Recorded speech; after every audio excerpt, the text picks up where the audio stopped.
ईश्वर अल्लाह तेरो नाम, सबको सन्मति दे भगवान। मुझे लगता है कि हर्ट होने की जरूरत नहीं है। अगर आप हर्ट हुए हैं उसके लिए मैं सॉरी कहना चाहती हूँ। नमस्कार, आप देख रहे हैं निष्पक्ष दस्तक। मैं हूं राजू यादव। निष्पक्ष दस्तक निष्पक्ष बात करता है। आज हम आपको ले चलते हैं बिहार सरकार में खलबली मची है। नीतीश कुमार चुप हो गए हैं। नीतीश जब चुप होते हैं तो कुछ ना कुछ बड़ी घोषणा, जब बड़ा गुबार फूटता है। काफी समय से, जब से केंद्र सरकार बनी है, नीतीश अपने आप को कहीं ना कहीं उपेक्षित सा महसूस कर रहे हैं। अभी हाल में महाराष्ट्र में चुनाव हुआ। चुनाव नतीजे के बाद जो हुआ उससे नीतीश कुमार के होश उड़ गए हैं। 2025 में बिहार में मुख्यमंत्री का चुनाव होना है। चुनाव से पहले भाजपा ने अपना रंग दिखाना शुरू कर दिया है। इस रंग में कितना अपने आप को रंगा हुआ पाते हैं नीतीश कुमार, ये वक्त तय करेगा। लेकिन अंदर खाने जो खबरें आ रही हैं उससे नीतीश के पैर के नीचे जमीन खिसकती नजर आ रही है। कुछ लोग आरोप लगा रहे हैं नीतीश कुमार और नीतीश की पार्टी पर कहीं ना कहीं भाजपा का कब्जा होता नजर आ रहा है। बड़ी बात है ये। अगर नीतीश की पार्टी पर भाजपा का कब्जा हो जाएगा तो नीतीश का क्या होगा? ऐसा तो नहीं कहीं महाराष्ट्र जैसा हर्ष बिहार में भी होगा।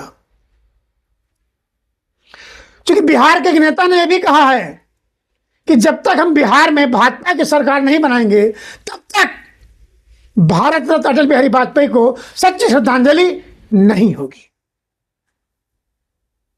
इसके मायने बहुत दूर तक जाते हैं। नीतीश की नाराजगी से केंद्र सरकार भी परेशान है।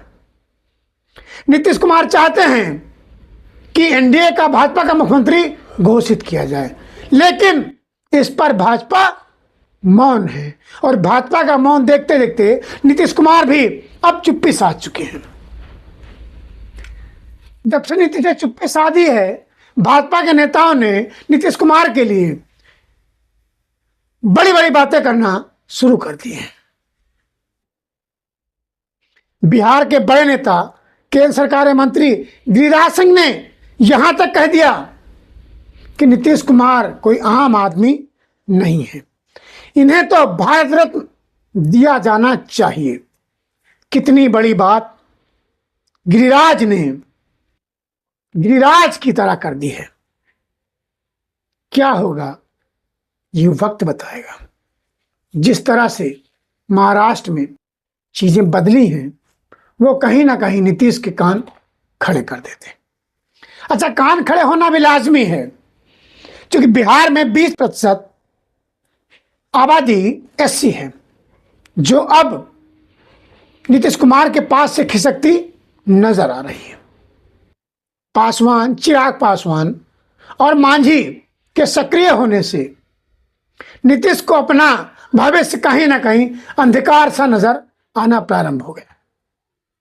और दोनों ही केंद्र सरकार में मंत्री हैं। इस पर नीतीश को सोचना पड़ेगा। क्या फिर नीतीश कुमार लालू की तरफ अपनी लालसा भरी निगाहों से देखेंगे, मिलेंगे? ये वक्त तय करेगा। लेकिन भाजपा ने जिस तरह से महाराष्ट्र में फूट डालो और सरकार बनाओ की नीति चली, सफल रही। शिवसेना को तोड़ा, 2 खंड हुए, फिर खंड में खंड हुए। उसके बाद पवार की पार्टी को भी तोड़ दिया। जो 2 बड़ी पार्टियां थी महाराष्ट्र में टूट गईं। और यही नहीं, शिवसेना जो जानी जाती थी हिंदुत्व के नाम पर, उसको तोड़कर भाजपा ने एकनाथ शिंदे को महाराष्ट्र का मुख्यमंत्री तक बना दिया। लोग कहते हैं मोदी है तो मुमकिन है, मैं भी कहता हूं मोदी है तो कुछ भी मुमकिन है। कहो कैसे? एक मुख्यमंत्री डिप्टी सीएम उप मुख्यमंत्री बनता है, यह संभव सा नहीं लगता है, लेकिन मोदी है तो मुमकिन है, संभव हुआ, महाराष्ट्र में हुआ। देवेंद्र फडणवीस पहले मुख्यमंत्री थे, बाद में तोड़ो फोड़ो राज करो सरकार बनाओ की नीति ऐसी चली कि उन्हें महाराष्ट्र में ही उप मुख्यमंत्री बनना पड़ा।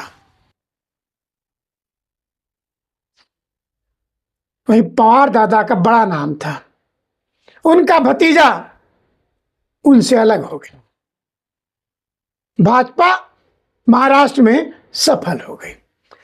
क्या नीतीश कुमार को अंदेशा लग गया है कि बिहार में भी ऐसा होने वाला है?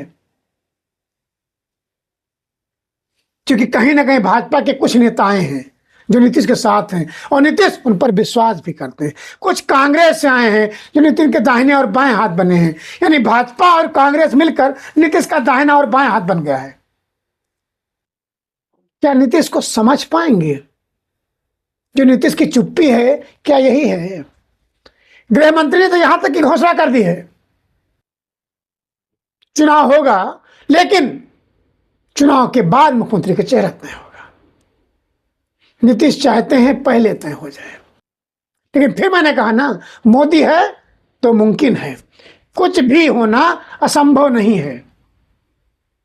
क्योंकि जब से मोदी दादा आए हैं तब से राज्यपाल भी मंत्री बनने को लालायित होता है और मंत्री बन भी जाता है।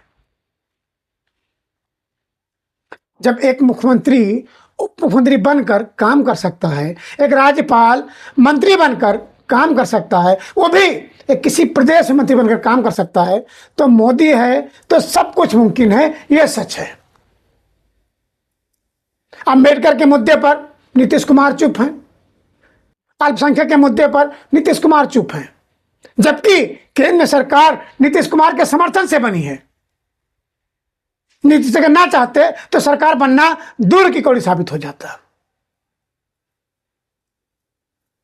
लेकिन कब तक नीतीश अपना घुटना टेके रहेंगे, ये वक्त तय करेगा। नीतीश भी कहीं ना कहीं अब अपने बेटे को लॉन्च करना चाहते हैं। अभी हाल में ही बिहार के एक प्रोग्राम में एक गायिका ने राम के लिए गाना गाया, ईश्वर अल्लाह तेरे नाम सबको सम्मत दे भगवान। उस पर मंच से ही विरोध का सामना करना पड़ा। भाजपा के लोगों ने उनका माइक छीन लिया और विरोध किया। उसी मंच से, उसी गायिका के माइक से जय श्री राम के नारे लगे। क्या आज इस राम धुन में वो सामर्थ्य या शक्ति नहीं बची? ईश्वर अल्लाह तेरे नाम सबको सम्मत दे भगवान। ये गांधी जी भी सुना करते थे, गांधी जी का बहुत प्रिय था ये। क्या गांधी के मानने वाले अब इसका गांधी के जो प्रवचन सुनते थे उसका अपमान करेंगे? और गायिका देवी को मंच पर सबके सामने सॉरी बोलना पड़ा। आखिर क्यों? कितनी आपत्ति! शर्मनाक है। अगर यही बात कहीं विपक्ष की होती तो क्या होता, आप कल्पना कर सकते हैं। 25 दिसंबर की घटना है, जिस दिन भारत रत्न अटल बिहारी वाजपेयी को हम सच्चे श्रद्धांजलि अर्पित करते हुए शताब्दी जयंती मना रहे थे। और गांधी मैदान में ही बापू सभागार में जो कुछ हुआ किसी से छुपा नहीं। लोक गायिका देवी ने कहा और माना कि मैंने गाना जब शुरू किया तब तक माहौल ठीक था, लेकिन जैसे ही उसमें लाइन आई ईश्वर अल्लाह तेरे नाम, वहां के मौजूदा लोगों ने विरोध करना शुरू कर दिया। अल्लाह का नाम सुनते ही भड़क गए भाजपाई। मशहूर सिंगर देवी को मांगनी पड़ी माफी। देवी ने कहा, दिल से मैं माफी मांगनी चाहती हूं। लोगों का हंगामा देखकर मुझे लगा कि कहीं ये लोग तोड़ फोड़ना शुरू कर दें।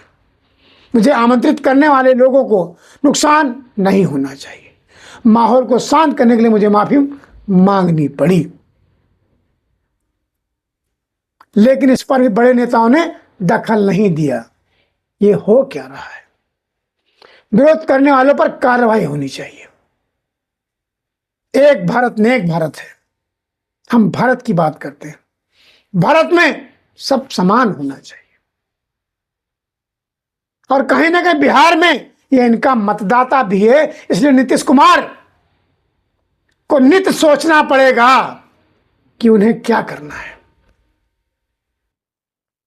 कहीं ऐसा तो ना हो कि लालू की लालसा के आगे नीतीश की अभिलाषा जो बनी है वो कहीं ना कहीं महाराष्ट्र की तरह ना हो जाए। इसलिए नीतीश कुमार हैं परेशान। कुछ लोगों ने यहां तक कहा कि नीतीश का सीएमओ का कंट्रोल रिमोट दिल्ली में है, वहां से चलता है। जब से नीतीश ने चुप्पी साधी है, भाजपा के नेताओं ने नीतीश के पक्ष में कसीदे करना शुरू कर दिया है। नीतीश महान है, नीतीश को भारत रत्न दिया जाए, नीतीश कुमार के नेतृत्व में बिहार में चुनाव होगा, नीतीश ही मुख्यमंत्री होगा। कहीं ना कहीं नीतीश के ऊपर या नीतीश को चने के झाड़ पे चढ़ाए जाने का काम हो रहा है।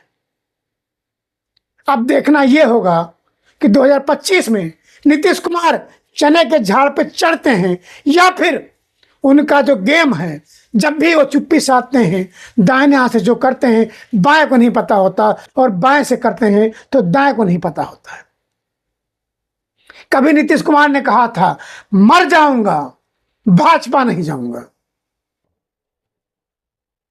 जीते जी भाजपा चले गए, मरना तो दूर की बात है।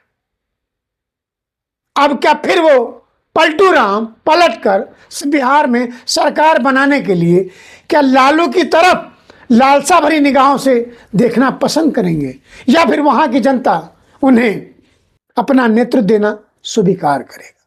ये वक्त तय करेगा। लेकिन राजनीतिक मजबूरी है, सत्ता के लिए जरूरी है। इसलिए कहते हैं नेताओं की बात का बहुत ज्यादा भरोसा नहीं होता है। कब क्या बोलें, क्या करें, ये कोई नहीं जानता। और नीतीश के बारे में तो एक फुल है, उनके मन की बात उनका मन ही नहीं समझ पाता है, जनता तो दूर की बात। खैर, मैं आपको यही छोड़ता हूं। 2025 में क्या होगा ये वक्त तय करेगा। लेकिन आज 2024 के अंतिम दिन मैं आप सभी दर्शकों को बीते हुए वर्ष जैसा भी रहा, मंगल अमंगल बीत गया। अब 2025 का खुले दिल से, बड़े मन से, नए लक्ष्य के साथ स्वागत करें और आगे बढ़ें। सभी दर्शकों को नव वर्ष की बहुत बहुत बधाई, बहुत बहुत शुभकामनाएं। धन्यवाद।